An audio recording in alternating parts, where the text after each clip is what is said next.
Depuis avant le 31 juillet 2024, jour du rendu du verdict dans le cadre du procès des massacres du 28 septembre 2009, Maître Jokami est sous silence et est absent.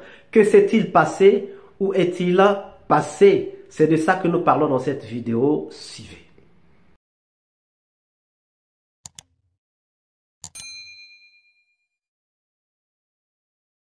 L'objet d'un débat. Et de ce point de vue, là, le président Moussa Dadis Camara avait été très clair. Il avait clairement indiqué avoir été victime d'un complot à l'international. Et mon rôle en tant qu'avocat de la défense, notamment pendant cette phase de plaidoirie, c'est justement de démontrer l'existence effective de ce complot-là et d'indiquer qui sont les acteurs, de désigner plutôt, d'indiquer les rôles que chaque acteur a joué et qu'est-ce que ces acteurs-là ont pu gagner. Pour ce qui concerne les noms de ces acteurs et autres, vous pouvez bien vous référer à mes plaidoiries qui sont déjà faites parce que je dois tout à l'heure repasser pour ne pas me fatiguer ou pour ne pas reprendre encore mes plaidoiries devant vous. Pendant votre oratoire, maître, vous avez parlé des menaces à l'endroit de votre famille, à votre personne. C'est tout naturel. Je sais qu'il y a déjà des années que je suis menacé et j'ai déjà fait objet de tentatives d'assassinat à cause du président Dadis. Je vous l'avais déjà expliqué, ça c'était le 15 février 2015.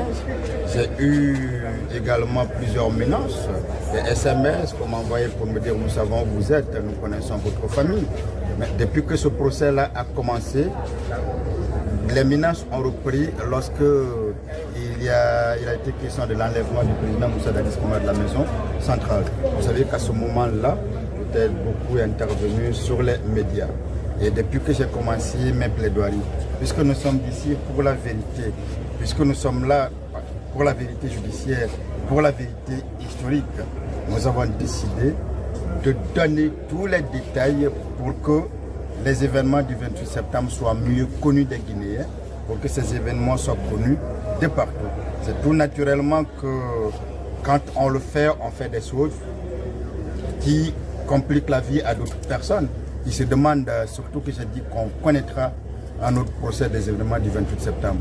Et c'est une réalité parce que le président Dadis va être libéré, parce que des personnes seront potentiellement poursuivies et ces personnes-là ne veulent peut-être pas me laisser en paix. Des agents de renseignement d'ailleurs m'ont clairement appelé et m'ont intimé de ne plus dormir chez moi ces temps-ci. C'est pour ça que depuis d'ailleurs quelques moments, j'ai fait déplacer ma famille, je ne vous dirai pas où elle est, et moi-même, je ne vous dirai jamais où je suis. Mais qu'ils comprennent et qu'ils se rassurent qu'ils ne peuvent rien contre la volonté de Dieu. J'ai vécu avant de les connaître, j'ai vécu avant ce procès, je vivrai après ce procès-là. Et seul Dieu peut mettre fin à ma vie, mais pas ces gens-là. Et s'ils sont vraiment de vrais hommes, qu'ils prennent plutôt leurs responsabilités à jour, pendant le jour, et viennent pour qu'on discute, viennent pour qu'il y ait des confrontations.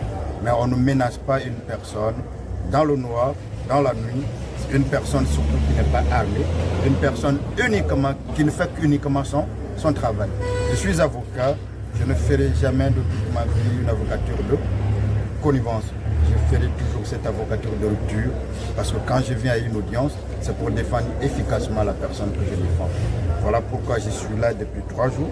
Parce que lorsque nous défendons un chef d'État, un ancien chef d'État dans un dossier aussi profond, on ne se contente pas de la surface des choses. On doit aller au plus profond des choses. C'est pour ça que je prendrai encore le temps d'aujourd'hui et je serai encore là lundi. Maître, une question par rapport aux menaces que vous faites, donc la libération bien sûr. Et ce n'est pas nous qui décidons. Ce n'est pas mon client qui décide, ce n'est pas l'avocat que je suis qui décide, c'est le tribunal qui décide. J'ai foi que si tous les éléments sont donnés à ce tribunal, il aboutira à l'acquittement du président Dadis. Et le président Dadis entrera chez lui à la maison. Maître, une question par rapport aux menaces dont vous faites allusion. La loi vous donne la possibilité de demander protection. Est-ce que vous comptez le faire ou bien vous jouissez déjà de cette protection? Je ne jouis d'aucune protection à date, mais je ferai telle demande si je trouve que c'est opportun le moment venu. Le plus important était en plaidant, informer l'opinion nationale, informer l'opinion internationale que je suis menacé. Menacé parce que tout simplement je défends convenablement un ancien chef d'État. Et lorsqu'on défend un ancien chef d'État, il faut être sûr qu'il a sûrement beaucoup d'ennemis.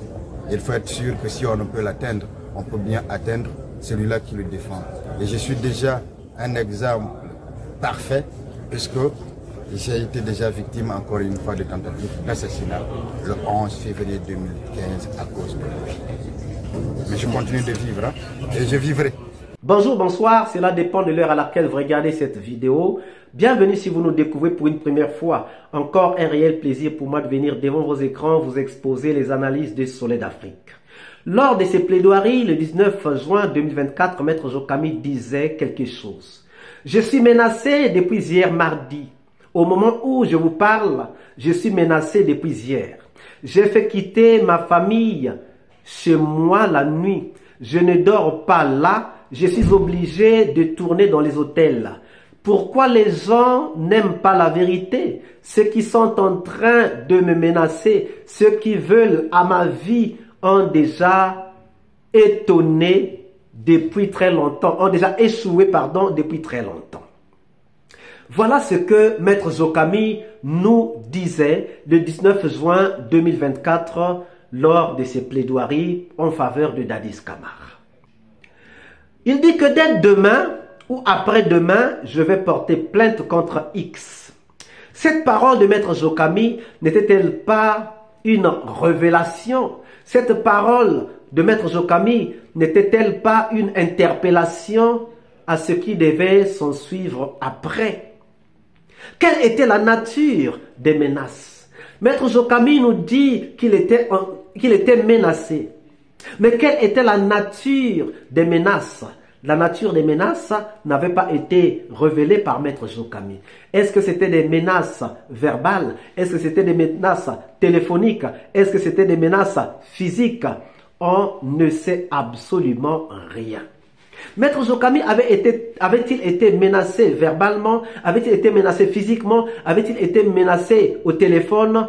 On ne sait pas, ce n'est que Maître Jokami qui peut nous le dire. Qui avait donc intérêt à menacer l'avocat Maître Jokami si ce ne sont les détracteurs de Dadis Camara? Mais qui donc était détracteur de Dadis Camara à cette époque? Point d'interrogation. Pourquoi ces menaces ne sont-elles venues qu'avant les plaidoiries de Maître Jokami? Est-ce que c'était pour intimider Maître Jokami, pour empêcher à Maître Jokami de pouvoir plaider pour son client Dadis Camara? On peut encore se poser la question, ces menaces étaient-elles liées au dossier de Dadis Camara ou encore d'autres problèmes que Maître Jokami pouvait avoir dans la vie civile ou dans sa vie professionnelle ou encore dans sa vie familiale ou encore dans sa vie sociétale?